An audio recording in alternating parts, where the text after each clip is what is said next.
Allora, torniamo in diretta con questa nostra edizione straordinaria, gli ultimi aggiornamenti. Vi ricordo ancora una volta che è stato disposto per il trasporto pubblico una riduzione, soprattutto delle corse, la facciamo semplice negli orari cosiddetti di morbida, mentre rinforzare il periodo dei pendolari, gli orari dei pendolari, proprio perché non ci siano assembramenti a bordo di treni, bus, eccetera, eccetera, anche vaporetti. Per quanto riguarda l'organizzazione in sanità, la sospensione con effetto immediato di tutta l'attività chirurgica programmata per la quale è previsto ricovero in terapia intensiva, perché servono posti in terapia intensiva. Noi abbiamo possibilità di copertura fino a 600, lo ha ribadito ancora Zaia, stiamo potenziando fino ad arrivare a 700, sospesa anche l'organizzazione per quanto riguarda l'attività intramenia negli ospedali dei medici specialisti, ridurre poi l'attività chirurgica programmata non urgente nell'ottica di recuperare anche il personale, così ha disposto la Regione, sospensione di tutta l'attività specialistica ambulatoriale delle strutture pubbliche, che è un po' legato a quello che vi dicevo poco fa dell'intramenia. Vedo collegato da Padova, non so dove, Guido Barbato. Guido, dove sei? Cosa ci raccontate? Ciao Ferdinando, buon pomeriggio a tutti. Con il collega Cristian Roque Allende ci siamo spostati a Saonara, alle porte di Padova. Perché? Saonara è conosciuta in tutto il Veneto, forse anche oltre il Veneto, per essere un distretto dei vivai, della produzione di piante, alberi, fiori e piante da orto. Ma i vertici regionali dei produttori di questo settore oggi hanno lanciato un SOS dicendo che la situazione è particolarmente grave anche nel settore vivaistico del Veneto. Siamo con Michela Lazzaro, che oltre ad essere la titolare di un antico vivaio qui a Saonara, ricordo che qui i vivai sono attivi dall'800, quando la famiglia Sgaravatti attivò le prime coltivazioni che poi nel tempo si tramandarono e vennero acquistate da altri contadini di Saonara. La signora Michela Lazzaro è anche vice sindaco del comune che è alle porte a est di Padova. Michela Lazzaro, che sta succedendo allora? Sta succedendo un grosso problema per noi, perché stiamo subendo un calo, anzi un annullamento degli ordini dei prodotti. Alcuni dei nostri prodotti dei piante sono fermi alla frontiera, i garden, che sono i nostri maggiori interlocutori che vendono i nostri prodotti, sono chiusi. Alcune delle manifestazioni più importanti e delle fiere più importanti sono state annullate, quindi per noi è un momento davvero tanto difficile. È tutto fermo nonostante siamo a 8 giorni dall'inizio della primavera, dal 21 di marzo, nonostante la primavera stia sbocciando, e voi avete, nonostante diciamo una grossa parte di invenduto, però alla natura non si comanda, bisogna stargli dietro. Sì, allora le attività produttive continuano, perché comunque le piante devono essere curate quotidianamente, i costi sono costanti. Il problema è che noi abbiamo fornito i nostri prodotti, i nostri clienti, diciamo, che appunto ho detto prima sono i garden, sono completamente chiuse, quindi logicamente le vendite che abbiamo fatto a gennaio-febbraio si protrarranno più avanti, quindi di conseguenza anche i pagamenti verranno slittati, quindi con conseguenze negative. Inoltre devo dire che ci sono delle aziende, sono le aziende ortofloricole, che hanno dei prodotti con cicli produttivi molto brevi di 2-3 settimane. Diciamo cosa sono? Piantine da orto, per capirci. Piantine da orto, ma anche fiori stagionali, diciamo, e che in questo momento le serre sono piene di questi fiori, dovrebbero essere venduti in questo periodo. Se non vengono venduti nel giro di qualche settimana, questi produttori dovranno buttare via tutto, con la perdita che le lascio intendere cosa può essere questa perdita per loro. Facciamo un po' una fotografia del settore vivaistico in provincia di Padova, che forse è una delle province più trainanti del Veneto in questo ambito. Qui a Saonara, per esempio, in quanti siete? Qui a Saonara siamo una quarantina di aziende con circa 500 addetti nel periodo, diciamo, fra dipendenti fissi e stagionali. C'è anche molta conduzione familiare, immagino. Sì, sono aziende prevalentemente a conduzione familiare. Poi invece c'è l'alta padovana specializzata in determinati settori, mi diceva, e la bassa in altri. Sì, sono tutte aziende che si occupano o aziende floricole o aziende florovivaistiche. Senta, ma alle nostre spalle abbiamo appunto, come vedete, la signora Michela ha approntato anche giustamente una parete con alcune piantine o officinali oppure insomma decorative. Ci sono le primule che sono uno dei simboli della primavera, al momento sono invendute. Sì, ripeto, per le aziende ortoflorovivaistiche questo è veramente un periodo difficile, perché hanno tutte le piante dentro le serre ferme lì, che devono essere cronologicamente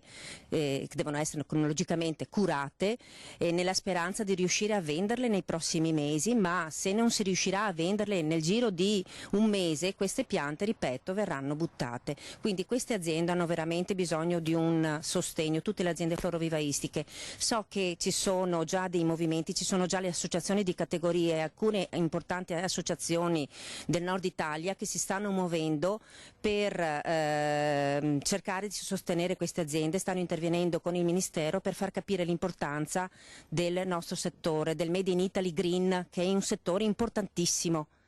Senza dubbio, dicevamo con la signora Lazzaro che, lo vedete anche voi, insomma, la primavera sta sbocciando, tra un mese è Pasqua, poi c'è la festa della mamma, cominciano le ricorrenze, i regali, magari sotto forma di pianta, di fiore.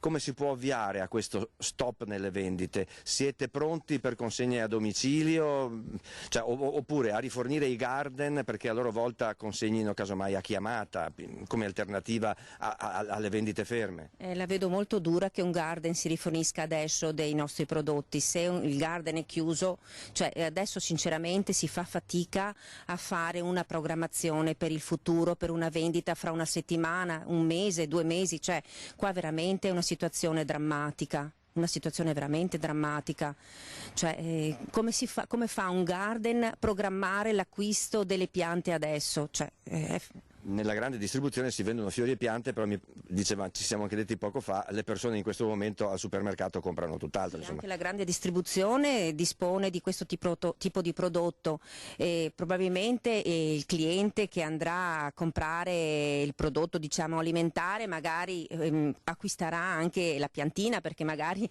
rimanendo a casa avrà più tempo anche magari di curare il proprio giardino, quindi la vendita all'interno del supermercato questa non lo so, insomma probabilmente sarà possibile, certo che comunque a rimettercene saranno i garden che saranno chiusi a discapito, insomma, e noi vivaisti che produciamo. Di rifornite, insomma, che producete dalla terra. Beh, ecco, speriamo vi sia interessato questo aspetto che anche non è solo padovano, Michela Lazzaro, è anche abbastanza veneto, no, perché mi pare che i florovivaisti in tutta la regione non manchino. Padova è una provincia importante del settore, no, però... Questo problema non è solo padovano o veneto, questo è un problema di tutta Italia, di tutte le aziende florovivaistiche italiane, di tutti. Sì, grazie. No, volevamo appunto allargare, farvi capire che il problema riguarda non solo... L'allarme è stato lanciato appunto dalle associazioni di categoria venete quest'oggi e lo abbiamo raccolto e siamo venuti a vederlo di persona grazie al contributo di Michela Lazzaro, che ringraziamo per essere stata con noi e per averci spiegato così bene il difficile momento del settore ortofloro-vivaistico in provincia di Padova e a quanto pare anche nel Veneto. Ed è anche, ricordavo, vice sindaco del comune di Saonara, dove ci troviamo in questo momento, famoso polo del distretto vivaistico della provincia di Padova.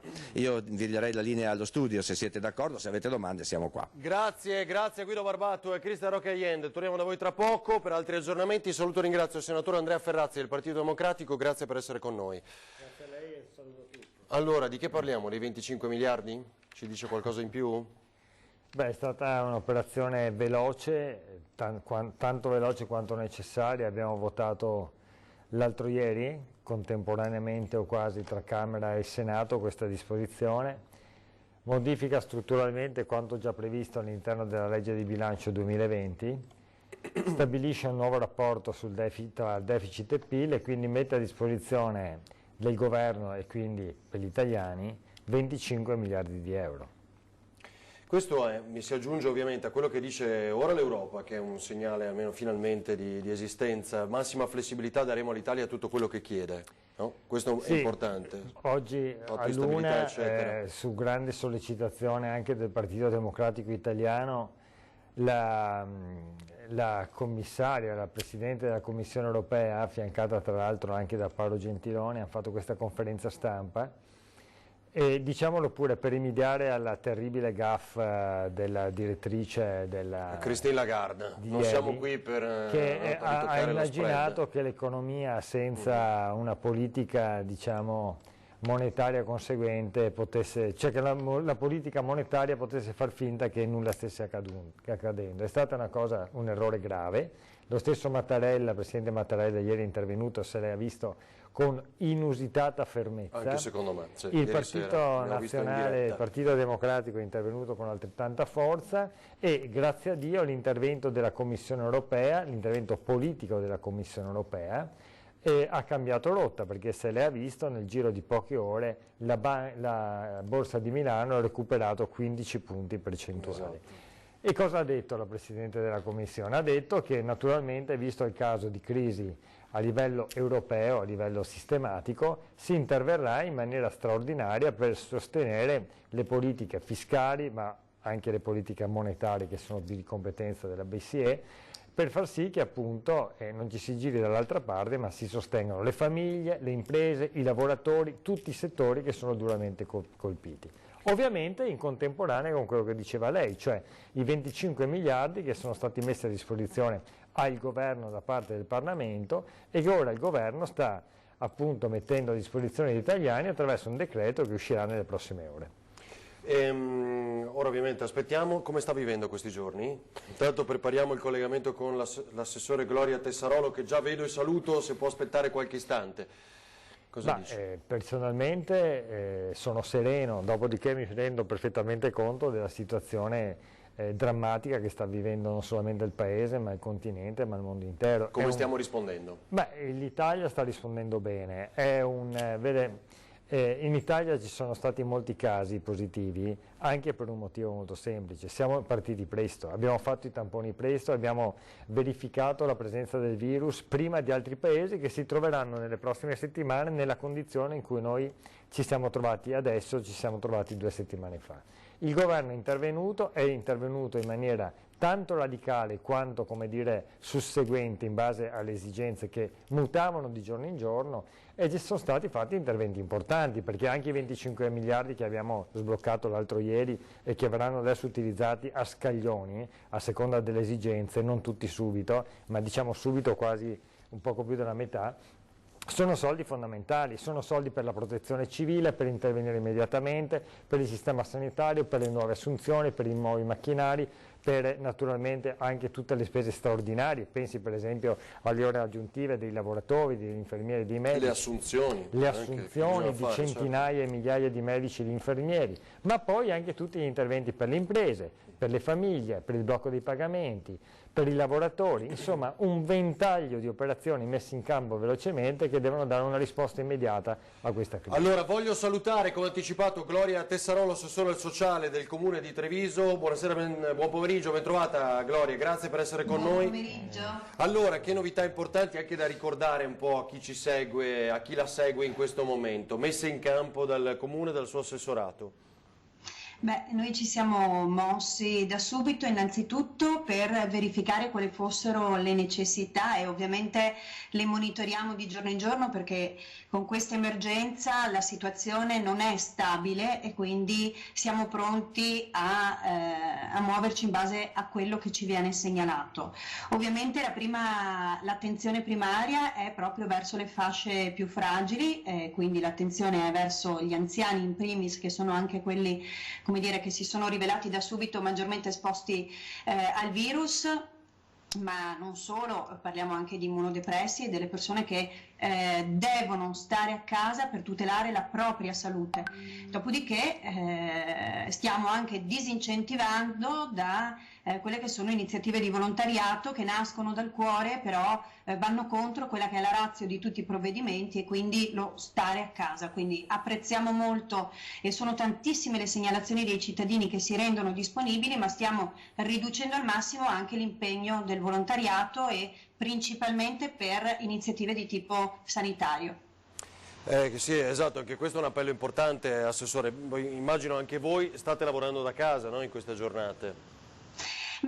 Diciamo che stiamo limitando al massimo gli spostamenti. Io in questo caso sì, vi sto chiamando dallo studio, sto come i miei colleghi riducendo le presenze alle riunioni che non sono procrastinabili o che non sono gestibili, come in questo caso in via telematica, anche se abbiamo organizzato anche il lavoro dei dipendenti comunali in modo da ridurre al massimo la presenza di chi può fare il lavoro da casa, ridurla al massimo, insomma, negli spazi pubblici, negli uffici pubblici.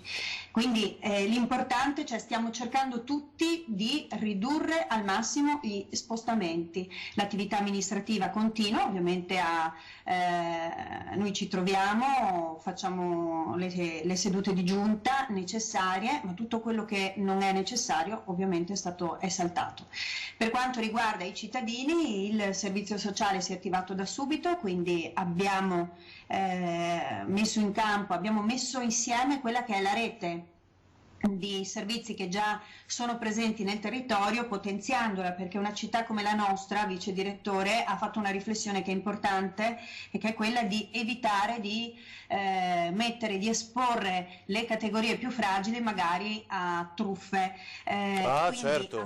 Certo.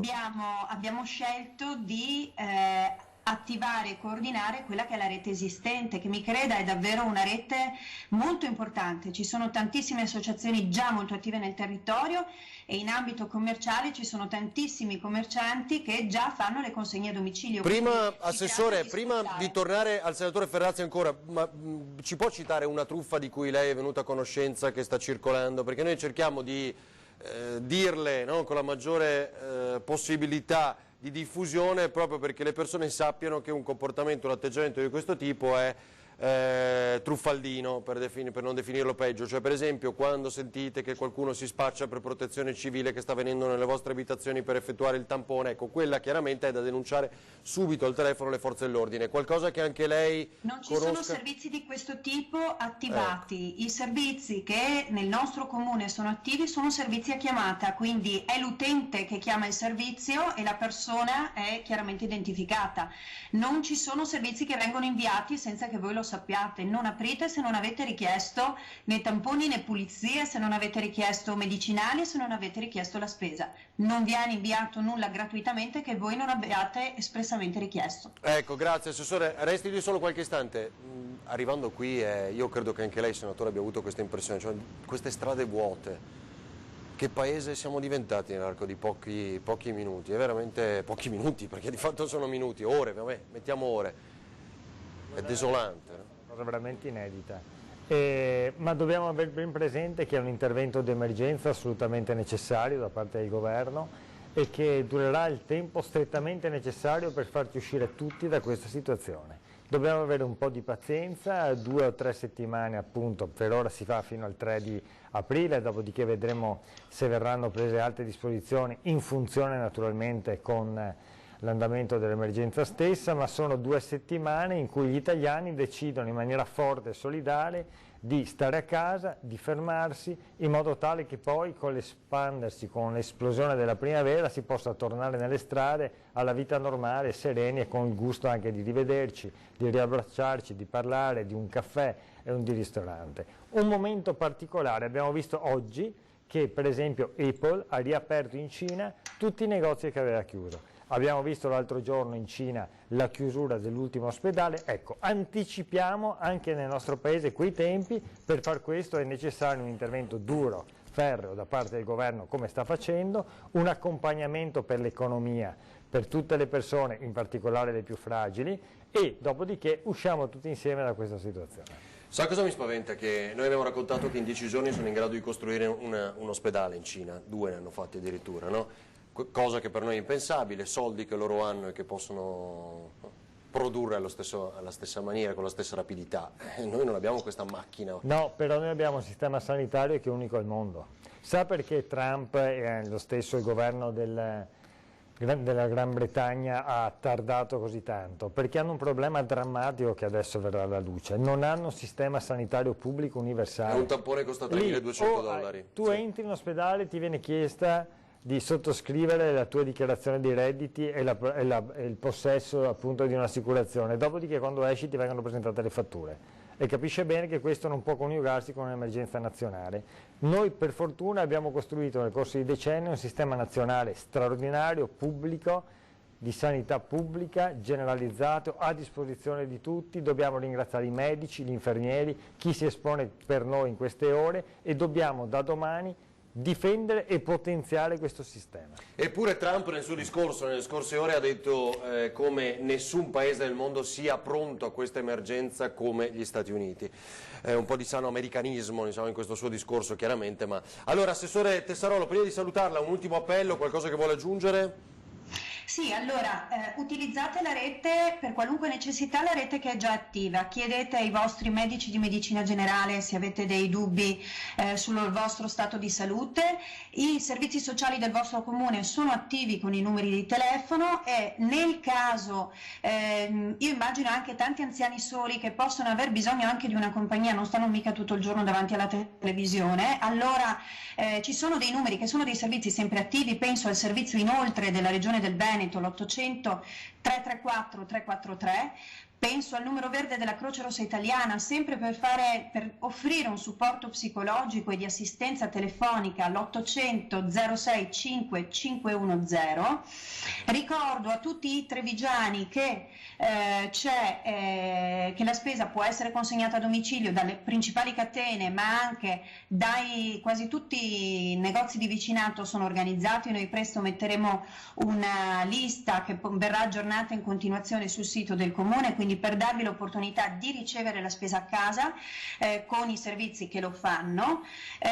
Continuano e proseguono, e voglio ringraziare il mondo dei volontari del progetto Stacco di Anteas e di Hauser, che continuano a fare il servizio invece, a portare i malati a effettuare le cure, e quindi i servizi sanitari necessari continuano, sono ridotti al minimo, ma sono volontari che si stanno impegnando per garantire un servizio alle persone che ne hanno bisogno. Importantissimo. Quindi... Assessore, possiamo ricordare quello, diciamo, di sostegno psicologico? L'800 334 343, ha detto, per gli anziani, sì, magari esatto, che ci seguono in questo momento. Questo è il servizio inoltre della Regione del Veneto, un servizio che funziona, che ha incrementato, è un numero verde attivo tutti i giorni H24. Perfetto, 800 334 343. Perfetto. Grazie davvero, Gloria Tessarolo, assessore sociale comune di Treviso. Grazie e buon pomeriggio, grazie per essere stata con noi.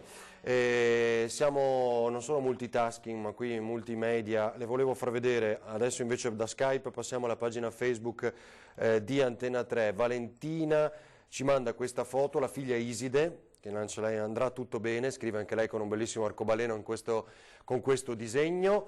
E poi, grazie Italo, poi come faccio a tornare indietro? Ah, tolgo qua, e volevo andare invece a Francesco, che è mister responsabile di una squadra di ragazzi nel Veneziano. Volevamo inviarvi il nostro video con la speranza che possiate mandarlo in diretta TV per far forza a tutta l'Italia e per provare a far partire un challenge in tutto il territorio. Allora, sono i ragazzini, vediamo se riesco adesso a ingrandirlo, che hanno mandato questo video, ognuno dei quali è a casa, immagino, e gioca, si allena come può. Andrà tutto bene. Andrà tutto bene, io resto a casa.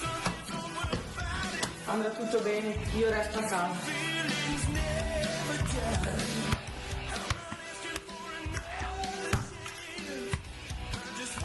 Andrà tutto bene.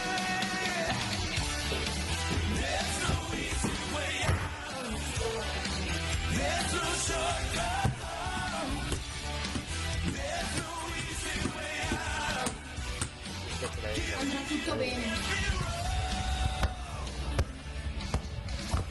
Andrà tutto bene, io resto a casa.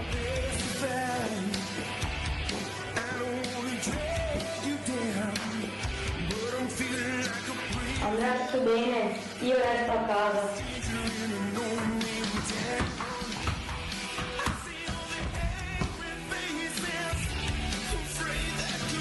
Va bene, allora Rientriamo, magari continueremo poi a farli vedere più tardi anche in questo video lungo, tutti i ragazzini della squadra, immagino, anche dei fratelli perché erano insieme, in casa, qualcuno più fortunato col giardino l'avete visto,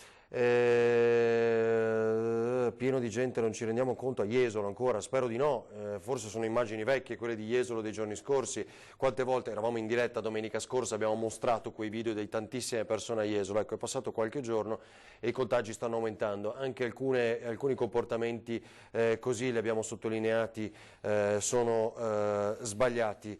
Ah sì, Paolo, grazie Paolo, è vero, a orari assurdi mi stava telefonando ieri sera, qualche ora anche noi ci riposiamo, perché continua a esserci una inaugurazione a Padova prevista di un nuovo supermercato, se la fanno li arrestano immagino, non è che sarà fatta in forma ridotta, questo è evidente, dopodiché ci informeremo perché è un tema che ho visto interessa a molti.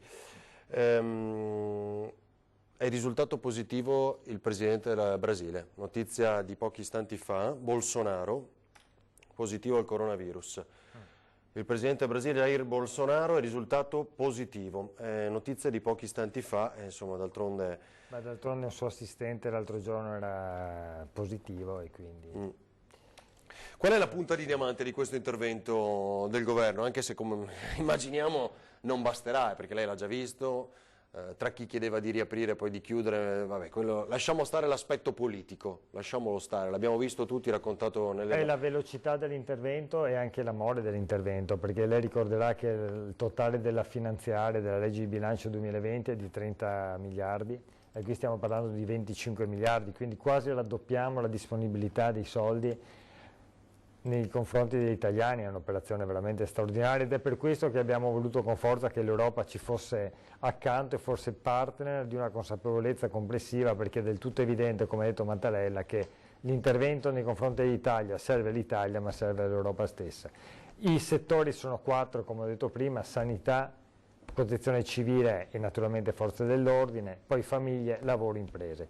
Tutte queste dimensioni verranno prese in considerazione questo decreto, che in via di scrittura è quasi definito, insomma uscirà nelle prossime ore e darà una sferzata alla nostra economia, perché noi dobbiamo pensare adesso a bloccare il virus ma anche a rilanciare, cioè dobbiamo sfruttare tra virgolette questa crisi anche come un momento di rilancio dell'economia in quanto tale. Allora voglio salutare e ringraziare Erika Baldin, consigliere regionale del Movimento 5 Stelle, era candidata in pectore del Movimento 5 Stelle come governatrice, ma ha perso per 56 voti con 56. Ecco, se può parlare un po' più forte così la sentiamo. Aggiungiamo, sì. Ecco, la sentiamo bene adesso, un piccolo tema in questo momento e che non è di certo quello di primaria importanza, però abbiamo letto di una probabile prolungamento delle giunte, del lavoro delle giunte e delle consigliature quindi in Italia nelle regioni che vanno al voto, dopo vi ripeto quali, Marche, Puglia, Veneto ovviamente, cioè, 3 mesi. Prima reazione Baldini e poi sentiamo Ferrazzi, cosa dice?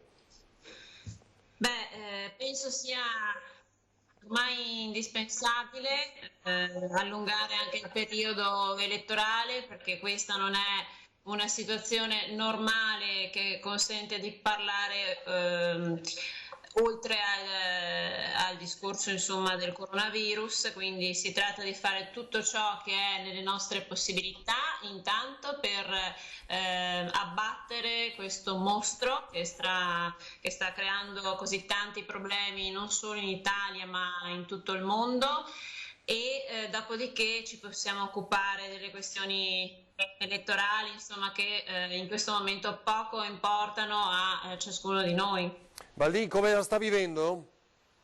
Io sono reclusa da un bel po' di tempo, come tutti spero, chiaramente la situazione è un po' critica, va affrontata stando a casa, limitando tutti gli spostamenti, soltanto diciamo per esigenze improrogabili, che ne so, fare la spesa, aiutare parenti, persone care in difficoltà, non autosufficienti. Per tutto il resto chiaramente diciamo alle persone di rimanere a casa assolutamente, perché soltanto se noi rispettiamo queste direttive che sono appunto derivanti dalla comunità scientifica possiamo limitare i contagi. Questo questo fattore è determinante in queste ore, quindi assolutamente ascoltiamo chi ne sa più di noi e non prendiamo iniziative sbagliate, del tutto incoscienti, di andare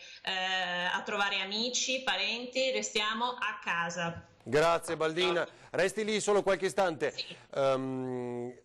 Ma un flash, questo riguarderà anche le elezioni amministrative, immaginiamo, no? Cioè quelle Sì. Ma io da comunali. tempo, da quando era emersa l'emergenza, avevo già anche riuscito pubblicamente lanciando un appello a questo spostamento, perché è del tutto evidente che le elezioni hanno bisogno di forma, cioè che si facciano, ma anche di sostanza. Gli elettori devono conoscere i candidati e i candidati devono poter farsi conoscere. La democrazia è forma ma anche sostanza. E quindi è chiaro che in questo momento in cui l'Italia è stata giustamente chiusa, blindata, non c'è la possibilità di fare campagna elettorale. Dunque spostiamoli di un po'. Il governo sta ragionando seriamente in questa direzione, ed è tutto evidente che verranno spostate le elezioni, cioè si sta ragionando, e io auguro che andrà così, le elezioni amministrative, le elezioni regionali e anche il referendum costituzionale per la modifica, che sarà collegato probabilmente con rinvio di 240 giorni rispetto a quanto era previsto prima. Con il taglio dei parlamentari, no? Di quello stiamo parlando, che doveva essere il 29 marzo, doveva essere ormai tra pochi giorni. Certo. Un flash, partiamo dal senatore Ferrazzi e poi Baldin, ma siccome il tema di dibattito poi è diventato chiudere o meno le aziende, le imprese, sappiamo dello spavento di molti lavoratori, Borrelli, la protezione civile ieri sera ha ribadito, se non è garantita la distanza utilizzate le mascherine sul luogo di lavoro, ma deve essere garantita la distanza come da DPCM, no? Le aziende devono ridurre magari i reparti, gestire i turni, eccetera, eccetera, sfruttare le ferie. Però non si è deciso di chiudere, e lo può fare Roma, le aziende. Lei cosa pensa di questo, senatore?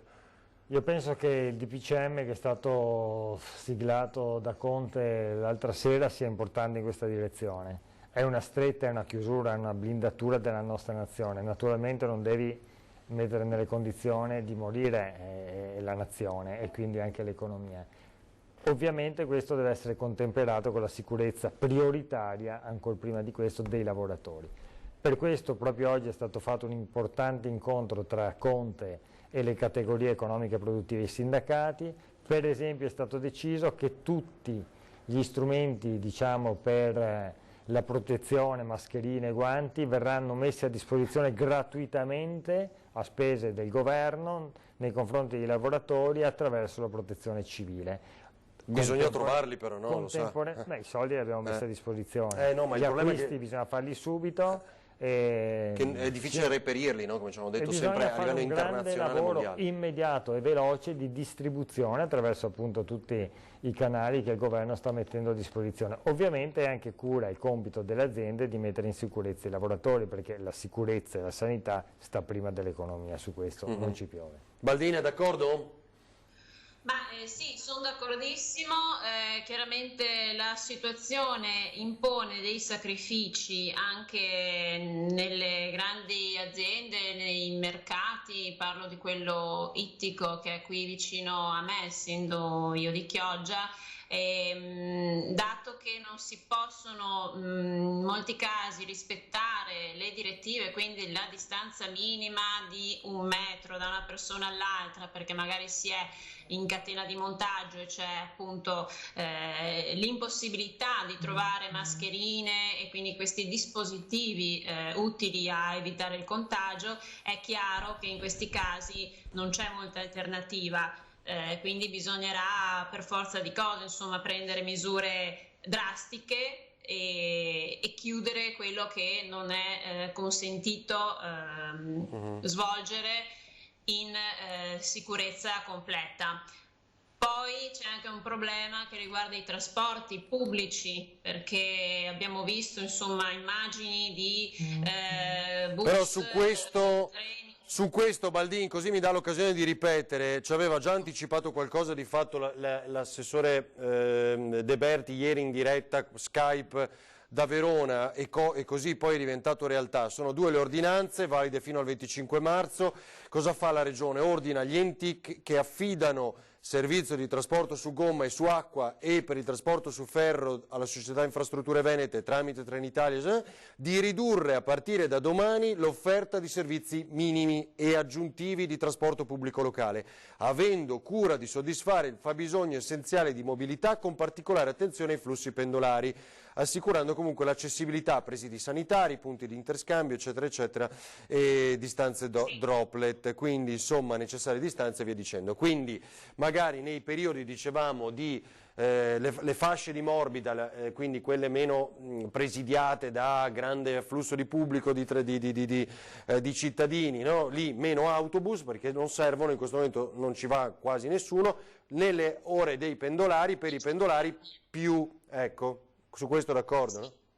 Beh, chiaramente sì, perché se si riduce il numero degli autobus complessivamente facciamo un danno, andiamo in controcorrente, perché non è possibile mantenere le distanze di sicurezza, quindi giustamente bisogna aumentarne il numero nelle fasce orarie compatibili con quelle dei lavoratori, proprio per non assistere più nelle fermate degli autobus o dei treni a quelle situazioni che purtroppo abbiamo visto in questi giorni e che non sono accettabili. Grazie, grazie davvero Erika Baldin. Ultimo flash che vuole dire a chi la segue? Ma che ce la stiamo mettendo tutta anche come governo sul fronte dell'emergenza economica. Si sta appunto varando un terzo decreto, il primo che prevedeva la sospensione dei tributi, delle tasse per tutti i lavoratori e le imprese della zona rossa, ma oggigiorno si parla anche di un problema da risolvere in tutta Italia e quindi le misure che questo governo sta prendendo sono appunto per la ripresa di tutti i settori d'Italia. Oggi sono stati stanziati a tal fine 12 miliardi di euro che saranno appunto incrementati, speriamo, successivamente con le prossime azioni. Chiaramente auspichiamo anche che l'Europa ci sia di supporto e grazie proprio all'interlocuzione che c'è stata con il Premier Conte e il Presidente della Repubblica Mattarella, pare che l'Europa si sia decisa ad allargare i cordoni della borsa e a venirci in soccorso. Esatto, speriamo. Va bene, grazie Erika Baldin, consigliere regionale del Movimento 5 Stelle, grazie, buon lavoro da casa, grazie. Grazie mille anche a voi. Senatore Ferrazzi, ultima battuta.